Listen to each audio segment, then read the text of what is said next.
Hello, hello. This is the Maya Artifact episode number 1210 म्हणजे 1210. आजची तारीख आहे 3 जुलै 2018. आता वाजले करीब 8 वाजले आहे, 8 वाजून 10 मिनिट. वेल, आज मला अशा काही गोष्टी डिस्कस करायच्या आहे. माइट बी इम्पॉर्टंट असू शकते, माइट बी नाही. ही जस्ट लाईक होईल या म्हणजे गॅरंटीत आहे, बट आय डोंट नो म्हणजे कोणत्या स्टेजवर आहे मला नाही माहिती. बट आहे ते लेवल 4वर आहे. पहिलं पण सुरुवात करू की what is exactly on my mind. Film करिअरमध्ये कोणता कॅरेक्टर सर्वात जास्त पैसा कमवतो?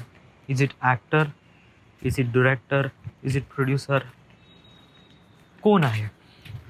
वेल, मी हे 4 कॅटेगरी सांगितले कारण कोणती फिल्म घे, कोणती घे, कोणत्याही फिल्ममध्ये हे 4 कॅरेक्टर खूप जास्त पैसे कमवतात.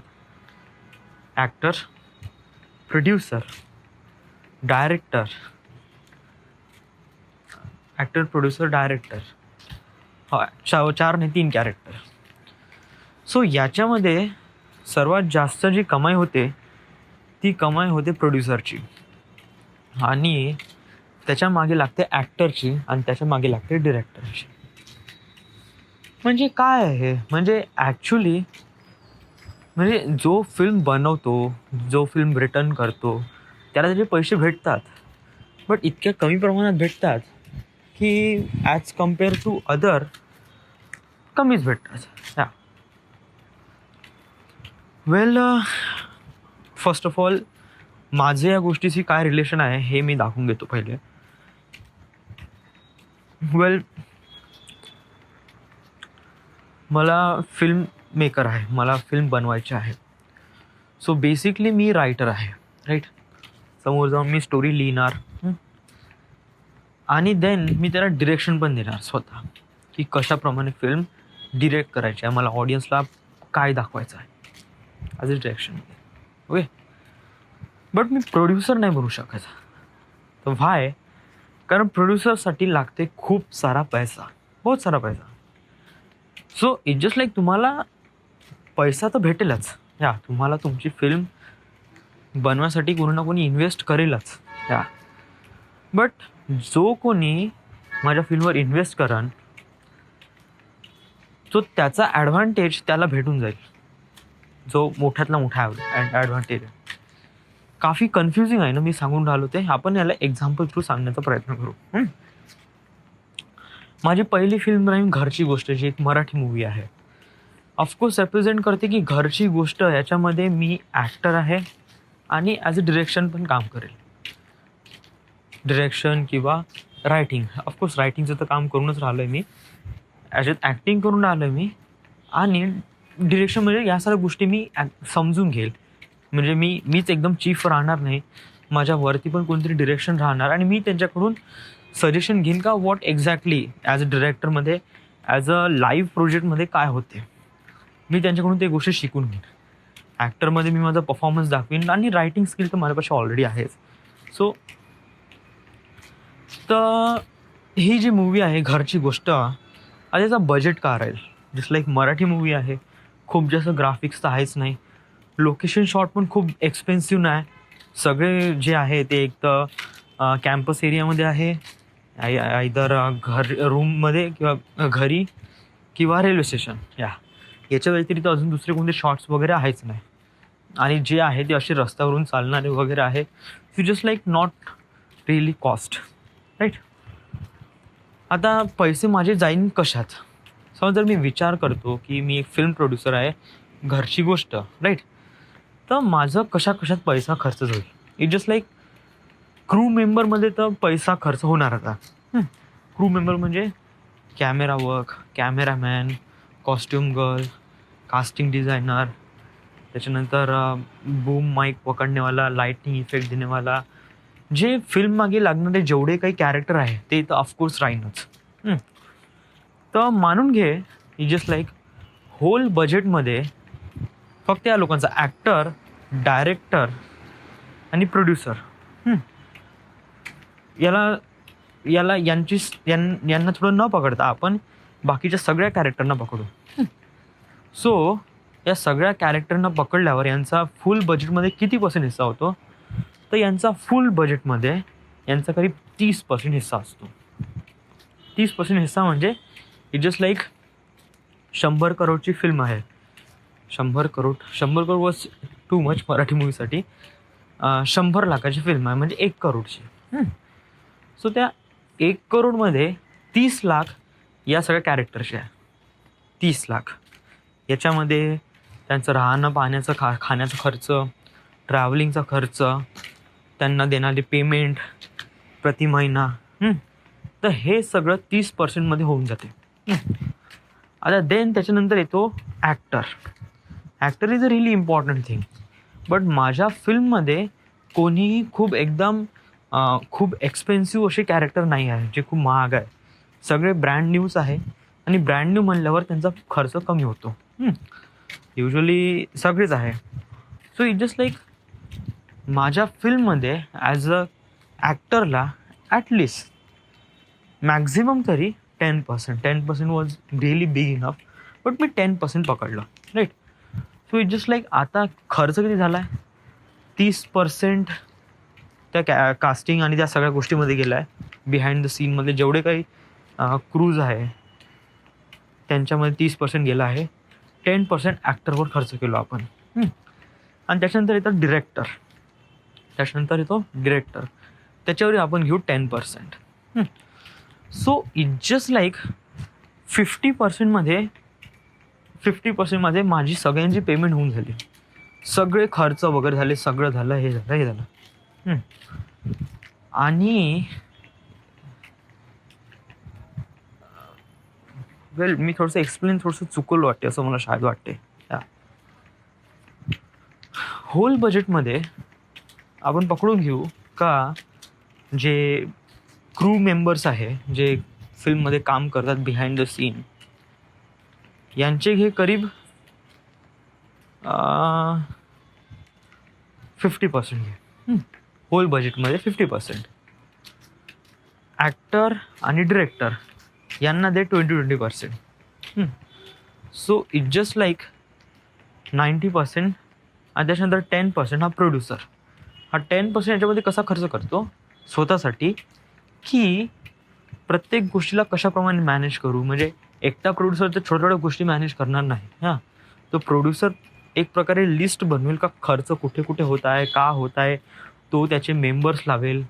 प्रत्येक वेळेस तर हा बंदा डायरेक्टरला फोन करू शकत नाही का भाऊ तुम्ही या हॉटेलमध्ये गेले, मी पूर्ण बुकिंग केली होती, तर तुम्ही त्या हॉटेलमध्ये का गेले बा, किंवा तुमचा खर्च एवढा अजून असा काय वाढला, राईट. प्रोड्युसरला असं म्हणता नाही येत. जेव्हा त्यांनी इन्व्हेस्टमेंट करण्याची प्रॉमिशन हे गेली आहे तर त्याला एनी हाऊ त्याला पैसा द्यावाच लागणार आहे. सो इट जस्ट लाईक प्रोड्युसरला एक प्रकारे ते मॅनेजिंग टीम ठरवावं लागते की एक्झॅक्टली पैसा कुठे कुठे खर्च होऊन राहिला, का होऊन राहिला, कसा होऊन राहिला, राईट. तर होल मूवी बजेटमध्ये 50% झालं बिहाइंड द क्रू मेंबर्स. 20% झाले ते ॲक्टर आणि डायरेक्टरमध्ये.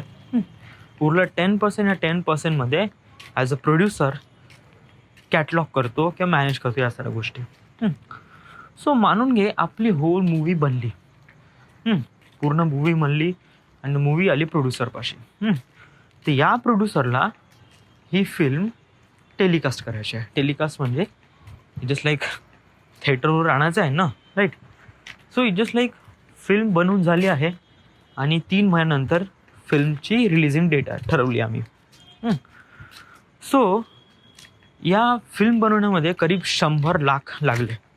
100 लाख लागले म्हणजे 1 करोड लागले पूर्ण फिल्म बनवण्यासाठी.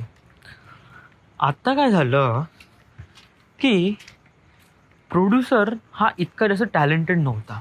म्हणजे त्याला असं वाटलं की आपण समजा जर ही मूव्ही डिस्ट्रीब्यूट करू तर आपण कमी पैसा घेऊ, कारण डिस्ट्रीब्युशनमध्ये तिथे मार्केटचं नॉलेज असायला हवं का राईट नाव कोणती फिल्म सुरू आहे, कशा प्रकारची फिल्म सुरू आहे, ऑडियन्सला कशाप्रमाणे आपण त्याला दाखवू शकतो की भाऊ तुम्ही या आणि आमची फिल्म बघा.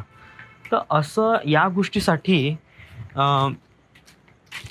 प्रोड्युसरला माहीत असायला हवं की ऑडियन्सला एक्झॅक्टली काय पाहिजे, आणि आपल्या प्रोड्युसरला असं वाटत आहे की आपल्यापाशी ते टॅलेंट नाही आहे.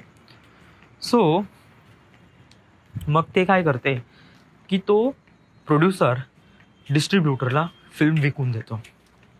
आता 100 लाखाची फिल्म आहे, म्हणजे 1 करोडची फिल्म आहे. त्याने डिस्ट्रीब्युटरला विकली आणि डिस्ट्रीब्युटरने त्याच्याकडून 1.5 करोडमध्ये ती फिल्म घेतली. 1.5 करोड म्हणजे 150 लाख. अनफॉर्च्युनेटली याच्यामध्ये प्रोड्युसरचा फायदा झालो 50 लाखांनी.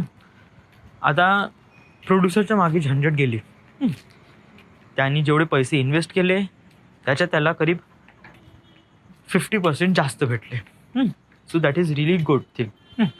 प्रोड्युसर सॅटिस्फॅक्शन आहे, त्याच्या मागे झंझट वगैरे गेली.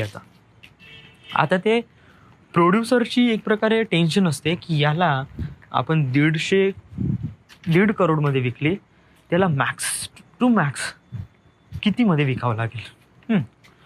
सो मग तेव्हा काय करतो की तेव्हा नाही का तो आपले राईट्स विकतो. आता हे राईट्स म्हणजे काय आहे, it is a really important thing.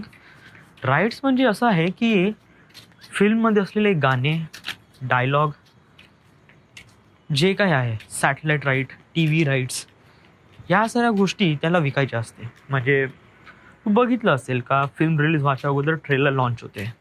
आता हे ट्रेलर लॉन्च कसं काय होते, कसं, हाऊ इज दॅट हॅपन? या तर ॲक्च्युली काय आहे की हे प्रत्येक मूवीचा एक ट्रेलर असतोच. हे ट्रेलर कोण बनवतात? डिस्ट्रीब्युशनवाले सगळे. कारण त्याला माहीत आहे ना का ऑडियन्सला आहे त्याला कोणत्या प्रकारची फिल्म आवडेल, त्याला नॉलेज आहे ऑडियन्सला कशा प्रकारचं त्यांना मूवी हवं आहे. सो ही गोष्ट डिस्ट्रीब्युटरला माहीत असतो आणि ऑडियन्सचं लक्ष आपल्याकडे करण्यासाठी तो अशा प्रकारे ट्रेलर बनवतो की कोणताही ऐरा-गैरा नथ्थू-खेरा त्याने ट्रेलर बघितला तो एक प्रकारे हे होऊन जातो का भाई मला तर फिल्म पाहायचीच आहे, it was like really good. या तू ऑफकोर्स बघितलं असेल का ट्रेलर नाही का, it was really awesome than movie. या म्हणजे कसं आपल्याला संजूकडून ट्रेलर बघितलं खूप एक्सपेक्टेशन असते, अरे बाप काय मूवी आहे, काय गजब मूवी आहे. कारण ट्रेलर बघूनच आपण इमोशनल होऊन जातो, प्रॅक्टिकल होऊन जातो, फनी असाईड वगैरे सगळ्याच गोष्टी होऊन जातो. तर त्यामुळे काय आहे की लोकांना ती फिल्म आवडायला लागते, जरी की फिल्म अजूनपर्यंत रिलीजच व्हायची आहे. तर हे ट्रेलरचे राईट्स आहे हे विकताच इंटरनेटला वगैरे किंवा टी व्हीला वगैरे. त्याला सॅटेलाईट राईट्स म्हणतात, जे इंटरनेट म्हणजे यूट्यूब वगैरे तुम्ही बघता ट्रेलर, त्याला सॅटेलाईट राईट्स म्हणतात.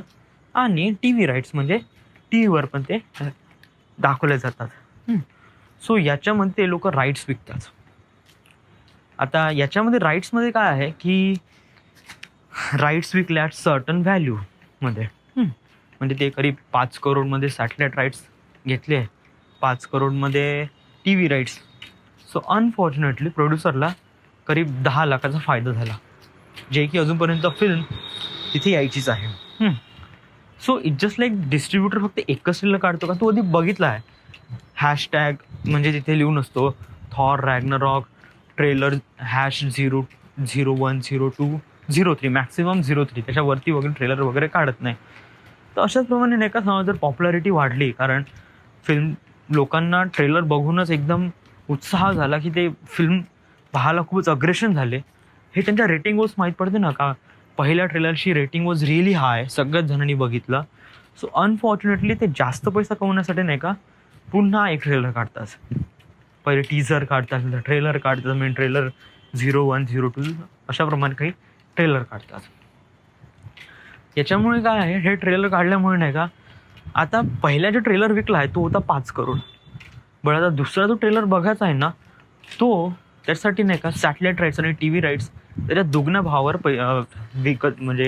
विकतात ते राईट्स दुगण्या भावावर. म्हणजे 5 करोडमध्ये पहिला ट्रेलर विकत घेतला असेल तर 10 करोडमध्ये त्याला दुसरा ट्रेलर घ्यावा लागतो. या असे असतात, कारण पॉप्युलॅरिटी वाढल्यावर नाही का, डिमांड वाढल्यावर नाही का ते सप्लायचा रेट कमी करतात, जेणेकरून डिमांड कंटिन्यू वाढत राहील. तर सप्लाय कसं कमी करतात, म्हणजे तीच गोष्ट एक्सपेन्सिव्ह भावामध्ये विकायची, दॅट्स इट. तर तीच गोष्ट एक्सपेन्सिव्ह भावामध्ये विकली, यूट्यूबवर विकलं, इथे टी व्ही राईट्सवर विकलं, तर प्रत्येकांना म्हणजे डिस्ट्रीब्युटरला जास्तीत जास्त फायदा होतो.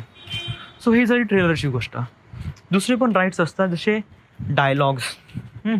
कधी कधी बघितलं आहे फिल्ममध्ये काही काही डायलॉग्स रिअली खूप जास्त पॉप्युलर होऊन जातात. तर हे पण डायलॉग नंतर कोणते फिल्मचे गाणे वगैरे त्याचे पण राईट्स विकतात. त्याच्यातूनच पैसा येतो.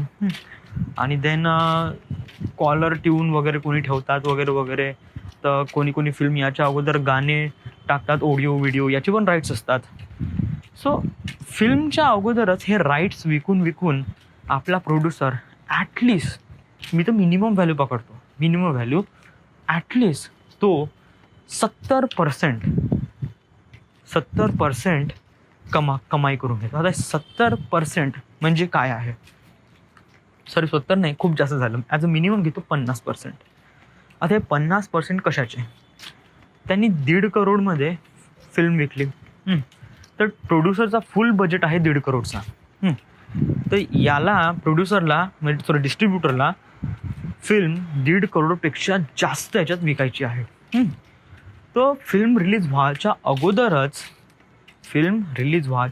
त्यांनी राईट्स विकून त्यांनी 50% ऑफ मूवीचा बजेट आहे तेवढा कमवला. 50% म्हणजे इट जस्ट लाईक 150 लाख असेल. 150 लाख ते 150 लाख डिवाइड बाय 2, तो किती होईल? 7.5 लाख, म्हणजे 70,50,000. तो 70,50,000 त्याने करीब फिल्मचे राईट्स विकू त्यांनी तेवढे पैसे कमवून टाकले. आणि हे तर मिनिमम व्हॅल्यू आहे. कधी कधी ते राईट्स विकून सुद्धा नाही का फिल्मचा बजेट क्रॉस करून जातो. म्हणजे फुल बजेट कंप्लीट झाल्यानंतरही ते राईट्स चालत असतात. की जस्ट लाईक हा लेटेस्ट मूवी आला कोणता, तो रेस 3 सलमान खानचा. It was like really pathetic movie. But ट्रेलरमध्ये कसं दाखवलं की तो फिल्म वॉज रिअली अमेझिंग. त्याचे गाणे विकण्यात गेले, सगळ्यांना आवडले. आय डोंट नो कोणाला आवडले नाही आवडले, बट त्यांनी चांगला बिझनेस केला याच्यामध्ये. फिल्म रिलीज व्हायच्या अगोदरच त्यांनी करीब 80 किंवा 90% जो मूवी बजेट आहे तेवढा तो त्यांनी रिकवर करून घेतला त्यांचे राईट्स विकून. आणि देन त्याच्यानंतर मग फिल्म कोणाकोणाला आवडली, कोणाकोणाला नाही आवडली. कोणी फक्त सलमान खानला पाहण्यासाठी फिल्म गेले. It was like I don't know त्या लोकांमध्ये काय, just like really stupid movie, I don't know यार. बट त्यांनी कमाई केली. सो अशाच प्रमाणे नाही का डिस्ट्रीब्युटर राईट्स विकून तो करीब नाही का आपले करीब 50% त्यांनी आपले मूवी बजेट कमवलं. आता काय आहे की आता फिल्म करायची रिलीज. आता फिल्म रिलीज करायची आहे तर ही आहे ते फिल्मची कॉपीराईट. आणि हे कोणीच नाही ओपन करू शकत. हे ओनली डिस्ट्रीब्युटर, म्हणजे ज्याच्या हाती ते फिल्म आहे, कारण प्रोड्युसरने डिस्ट्रीब्युटरला विकली आहे. सो डिस्ट्रीब्युटर ठरवतो की आता फिल्म आपल्याला रिलीज करायची आहे. सो तेव्हा काय असतो की हा डिस्ट्रीब्युटर खूप साऱ्या सब डिस्ट्रीब्युटरशी कॉन्टॅक्ट करतो. आता दिल्लीमध्ये आपला डिस्ट्रीब्युटर आहे, मुंबईमध्ये जो मेन डिस्ट्रीब्युटर आहे. तर जो मेन डिस्ट्रीब्युटर आहे तो प्रत्येक स्टेटमध्ये जे मोठे शहर आहे तिथे प्रत्येकांना डिस्ट्रीब्युटरला कॉल लावतो. सो इट जस्ट लाईक म्हणजे यांची एवढी स्ट्रॉंग कनेक्शन असते ना की इंडियामध्ये जेवढे पण शहर आहे प्रत्येक शहरामध्ये त्यांचा एक डिस्ट्रीब्युटर ठरून राहतो. एक डिस्ट्रीब्युटर ठरून राहतो, त्याला म्हणतो सब डिस्ट्रीब्युटर.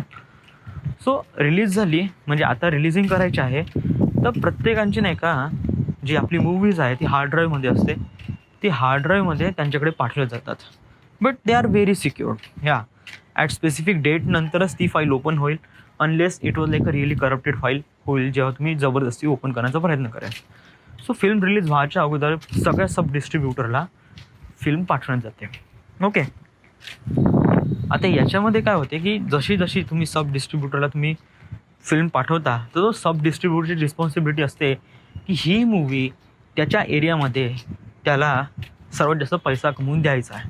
तर अशा वेळेस काय होतो की जेव्हा मेन डिस्ट्रीब्युटर सब डिस्ट्रीब्युटरला फिल्म पाठवतो तेव्हा तो ठरवतो, म्हणजे त्याच्यापाशी ऑलरेडी ठरून असते का भाऊ नागपूरमध्ये समजा मी ही फिल्म रिलीज करीन, ते एक अंदाज लावतो की या फिल्ममध्ये म्हणजे हे फिल्म कशी आहे आणि याचे ट्रेलर आहे आणि लोकांना या नागपूर शहरामध्ये लोक किती एक्साइटमेंट आहे. तर तो एक अंदाज लावतो. आणि अंदाज लावतो आणि तो सांगतो की समजा जर ही फिल्म मी नागपूरमध्ये ब्रॉडकास्ट करून राहिलो आहे तर ॲटलिस्ट करीब 20 लाख कमाई होऊ शकते या शहरातून. 20 लाख. तर हा जस्ट एक अंदाज झाला, हा एक रेशो झाला.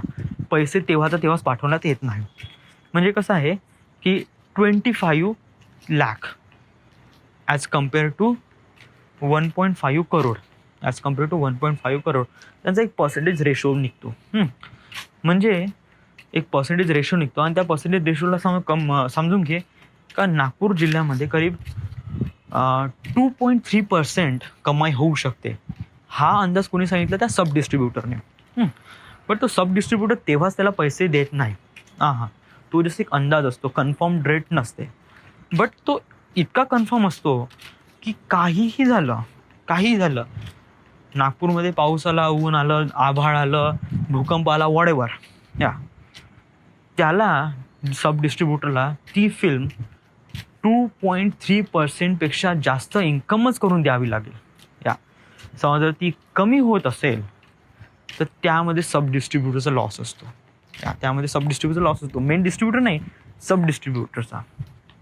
कारण याच्यापाशी ऑलरेडी डील केली असते का 2.3% क्रॉस इन्कम हे नागपूर शहरातून तुम्हाला भेटेल बा, असं सब डिस्ट्रीब्युटर मेन डिस्ट्रीब्युटरला सांगतो. समजा जर ते ग्रॉस प्रोडक्शन इतकं काही खास झालं नाही, it just like 2.3% gross income झालंच नाही, जस्ट लाईक 2%च झालं आहे. तर मग काय, त्यांनी तर अंदाज सांगितलं होता की 2.3% ग्रॉस प्रोडक्शन होईल, बट 0.3%चं ग्रॉस प्रोडक्शन झालंच नाही. तर अशा वेळेस काय होते? तर अशा वेळेस सब डिस्ट्रीब्युटर घाट्यात येतो आणि त्याला 2.3%चं जेवढं काही ग्रॉस रेट इन्कम आहे तो मेन डिस्ट्रीब्युटरला द्यावाच लागतो. याच्यामध्ये नाही का, जो सब डिस्ट्रीब्युटर याच्यामध्ये लॉस होतो. बट हे लॉस होणं it was like a really खूपच हे आहे. म्हणजे याचा rate it just like 90% wrong आहे आणि 90% म्हणजे हे होत आहे की 90% असं आहे की याचा ग्रॉस इन्कम 2.3 पण जास्त होईल आणि 10% आहे जो की नाही होईल. 10%. बट याच्यामध्ये खूप जास्त हे असते. मग समजा जर हे बघा, आता समजा सब डिस्ट्रीब्युटरला माहीत आहे की या फिल्म या शहरामध्ये जास्त चालणार नाही. एक जस्ट लाईक छोटं शहर आहे, वर्धा शहर आहे. तर मग त्यावेळेस काय होईल? त्यावेळेस कसं आहे, जो सब डिस्ट्रीब्युटर आहे तो मिनिमम व्हॅल्यू सांगतो. सर्वात मिनिमम व्हॅल्यू, म्हणजे जेणेकरून तो आपली साईड सेफ ठेवन. बट तीच व्हॅल्यू त्याला भेटते बरं. म्हणजे हे बघ, आता समजा सब डिस्ट्रीब्युटरने सांगितलं की नागपूरमध्ये 2.3% क्रॉस इन्कम होईल. 2.3%. आणि नागपूरमध्ये 3% 2.3 नाही 3% ग्रॉस इन्कम झाली. 3%. तर सब डिस्ट्रीब्युटरला किती पैसा भेटेल सांग ना? सब डिस्ट्रीब्युटरला किती पैसा भेटेल? सब डिस्ट्रीब्युटरला 2.3% भेटेल आणि रेस्ट ऑफ दी 0.8% जो आहे तो मेन डिस्ट्रीब्युटरकडे जाईल. म्हणजेच लाईक सब डिस्ट्रीब्युटरला एवढं लक्षात असायला पाहिजे का जी पण आपण व्हॅल्यू सांगून राहिलो आहे तेव्हा जर आपण चूक राहिलो, म्हणजे आपण बिलकुल राईट राहिलो आणि आपला ग्रॉस इन्कम याच्यापेक्षा जास्त झाला, तर जे व्हॅल्यू मेन डिस्ट्रीब्युटरला दिली आहे का मी तुमच्या फिल्मचा 2.3% हिस्सा कमवू शकतो या शहरामध्ये, तर त्याला 2.3 हिस्साच भेटेल. जरी ती फिल्म 3% किंवा 3.5% जरी झाली तर रेस्ट ऑफ जो जास्तीचा जो हे झाला आहे, म्हणजे जास्त पैसा कमवला आहे, तो जास्तीचा पैसा जाईल मेन डिस्ट्रीब्युटरकडे. तर अशा वेळेस नाही का सब डिस्ट्रीब्युटर खूप हिस्ट्री करतात, खूप पढाई करतात की आपण कशाप्रमाणे फिल्म टेलिकास्ट करा. आता हे झाली गोष्ट सब डिस्ट्रीब्युटर आणि मेन डिस्ट्रीब्युटरच्या नात्यामध्ये. आता या सब डिस्ट्रीब्युटरला आपल्या शहरामध्ये प्रत्येक थिएटरमध्ये ही फिल्म लावायची आहे. तर याच्यामध्ये काय असतात की याच्यामध्ये असतात थिएटर्सचे मालिक. आता काय आहे, समज जर सिंगल स्क्रीन असेल तर याच्यामध्ये रेशो असतो 25:35. 25:35 म्हणजे काय, आपण जी फिल्म त्या थिएटरमध्ये दाखवून राहिलो आहे तर त्या फिल्ममध्ये तिकीटचा जो काही खर्च झाला तर त्यापैकी 25% थिएटरला दिला जातो. 25% कोणता, तिकीटचा खर्च आणि रेस्ट ऑफ दी खर्च आहे म्हणजे करीब 25 आणि 75, राईट. तर 75% जो तिकीट खर्च आहे म्हणजे तिकीटमधून जो काही पैसा भेटला तो जातो पैसा डिस्ट्रीब्युटरकडे, सब डिस्ट्रीब्युटरकडे जातो. सब डिस्ट्रीब्युटर किंवा ठीक आहे, आता जर आपण सब डिस्ट्रीब्युटरकडेच जाऊ. So it just like sub distributor काय करतो की प्रत्येक थिएटरची मॅपिंग करतो. मॅपिंग म्हणजे कुठे ही फिल्म सर्वात जास्त ब्रॉडकास्ट होऊ शकते. त्याला त्या शहरातलं माहीत असलं पाहिजे की या शहरामध्ये म्हणजे लाईक धरमपेठमध्ये जास्त कमाई होणार नाही. सो इट जस्ट लाईक नाही का, तो धरमपेठमध्ये हार्डली 1 किंवा 2 थिएटरलाच बुक करेल किंवा त्यांना अथॉरिटी देईल का तुम्ही या फिल्म बघा या. बट जसं इंटरनेटीमध्ये जाऊ किंवा बर्डीमध्ये जाऊ तर तिथे नाही का फिल्मचे जे रेट्स आहे ते हायर आहे. व्हाय, कारण तो एक सेंटर पडतो नागपूरचा. तर त्यामुळे काय आहे की इथे लोक येतात फिल्म बघण्यासाठी. सो दॅट्स वाय तिथे नाही का तिकीटचे रेट सर्वात जास्त हायर असतात. आता सिंगल स्क्रीन आहे तर 25:75 म्हणजे 25% थिएटरला जाते, 75% जो डिस्ट्रीब्युटर किंवा सब डिस्ट्रीब्युटर जाते. हे तिकीटबद्दल बोलून राहिलो मी, फिल्मबद्दल नाही, तिकीटबद्दल. तर अशाप्रमाणे हे झालं सिल्वर स्क्रीनबद्दल. आता मल्टिप्लेक्स किंवा मल्टिपल स्क्रीनमध्ये इथे काय असते की इथे खूप सारी सुविधा असते. म्हणजे ॲज अ थिएटर मालिक तो कसा एक प्रकारे AC ची सुविधा करतो, चेअर खूप मस्त असतात, स्क्रीन खूप मोठी असते, आवाज खूप चांगला असतो, समटाईम 3D आवाज वगैरे असतो, जस्ट लाईक डॉल्बी ॲटमॉस वगैरे. तर अशा वेळेस नाही का हे जे आहे हे मल्टिप्लेक्समध्ये असतात. मल्टिप्लेक्समध्ये इथे कसं स्क्रीन म्हणजे फिल्मचे थिएटर्स असतात ते बहुतच पॉश आणि बहुतच गजब असतात. तर फर्स्ट वीकमध्ये असतो ना, आता आपण सिल्वर स्क्रीन आणि मल्टिप्लेक्स स्क्रीन या दोन्हीबद्दल बोलणार आहे. तर फर्स्ट वीकमध्ये जो रेशो असतो तो असतो करीब सिल्वर स्क्रीनमध्ये 40:60. म्हणजे 40% जे इन्कम आहे तिकीटचं ते सिल्वर स्क्रीनला भेटेल आणि 60% तो जाईल याला डिस्ट्रीब्युटरकडं. हे झालं सिल्वर स्क्रीन. मल्टिप्लेक्समध्ये ही जस्ट लाईक याच्या एकदम बिलकुल अपोजिट, म्हणजे 60% राहील थिएटरचं आणि 40% राहील डिस्ट्रीब्युटरचं. त्यामुळे कसं मल्टिप्लेक्समध्ये तिकीटचे रेट असतात ना ते खूप हायर असतात, बहुतच जास्त, just like very much.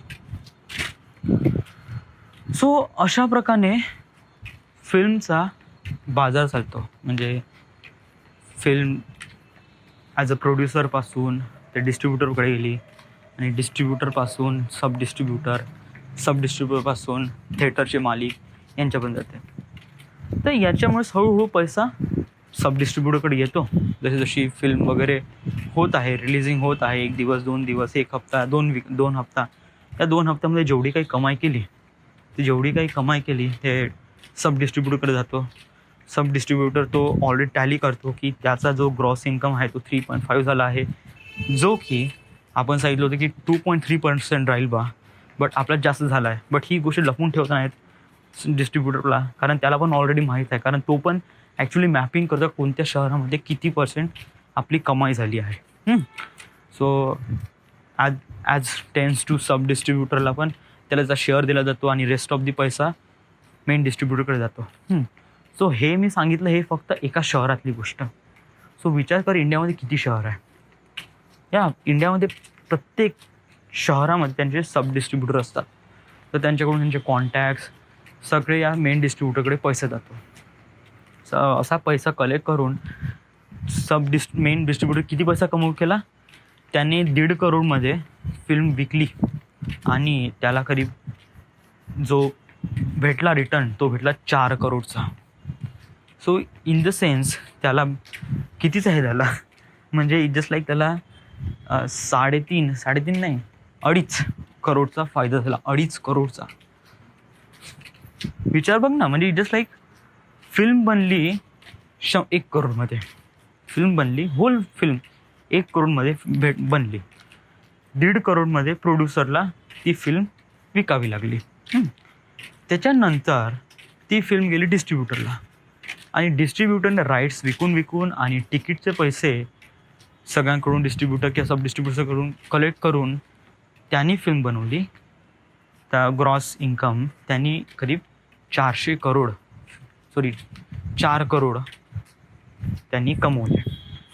So it was like really big thing. म्हणजे बघ ना, 1 करोडची मूवी 4 करोडला विकण्यात आली. जस्ट लाईक त्याच्या 3 पट. सो जो डिस्ट्रीब्युटर आहे तो सर्वात जास्त पैसे कमवतो, बट तो फिल्मचा हिस्सा नसतो. तो एकदम मार्केटिंग स्ट्रॅटेजीवालाच बंदा असतो. त्याला फिल्मचं काहीच माहीत नाही म्हणजे ऑफकोर्स माहीत तर असेलच, नाही तर असाच फुकट तो डिस्ट्रीब्युटर बनणार तो. त्याला पण नॉलेज असायला पाहिजे ना की ही फिल्म कशी आहे, का आहे, ऑडियन्सला आवडेल का, कशाप्रमाणे आपण त्याला दाखवण्याचा प्रयत्न करू. आता याच्यामध्ये नाही का डिस्ट्रीब्युटर एडिट काहीच करू शकत नाही. इल्ल आहे त्याला. फक्त एवढंच आहे का फिल्म आहे त्याचा तो ट्रेलर बनवू शकतो, गाणी काढू शकतो वगैरे आणि हे राईट्स तो विकू शकतो. That's it. त्याला एडिट वगैरे करता येत नाही त्यावेळेस त्या सिच्युएशनमध्ये. सो मला पण नाही का एक प्रकारे आणि एक गोष्ट सांगायची आहे, म्हणजे कधी नाही का डिस्ट्रीब्युटरच प्रोड्युसर असतात. म्हणजे just like Aamir Khan production house, Salman Khan production house, Ajay Devgan production house, Shahrukh Khan वगैरे आणि धर्मा, त्याच्यानंतर रेड चिली एंटरटेनमेंट, त्याच्यानंतर फॉक्स इंडिया. तर हे कसं आहे, हे डिस्ट्रीब्युटर आहे. हे डिस्ट्रीब्युटर म्हणजे कधी प्रोड्युसर एक प्रकारे डिस्ट्रीब्युटर असतो, तर कधी एक ॲक्टरच हे एक प्रकारे डिस्ट्रीब्युटर असतो, प्रोड्युसर असतो. राईट. सो स्टार्टिंगला तो त्याचा खर्च वाचवतो. इट जस्ट लाईक फिल्म बनवतो 1 करोडमध्ये किंवा 2 करोडमध्ये एक ॲक्टर, आणि मग तो ती फिल्म प्रोड्यूसही करतो आणि डिस्ट्रीब्यूटही करतो. तर त्याला त्याची जे इन्कम भेटते ते 10 करोड किंवा त्यापेक्षा पण जास्त. इंडियामध्ये फिल्मचा सक्सेस रेट काय आहे आतापर्यंत? जस्ट लाईक इंडियामध्ये कोणतीही फिल्म बनवली, कितीही बकवास बनवली, फिल्मचा रेटिंग आहे सांगू, it just like 10 out of 8 पण नाही, 9 पण नाही बनवू शकत. जस्ट लाईक 8% बनवू शकतो. ठीक आहे. कारण कधी फिल्म फ्लॉप होते. आता फिल्म फ्लॉप होते म्हणजे काय आहे?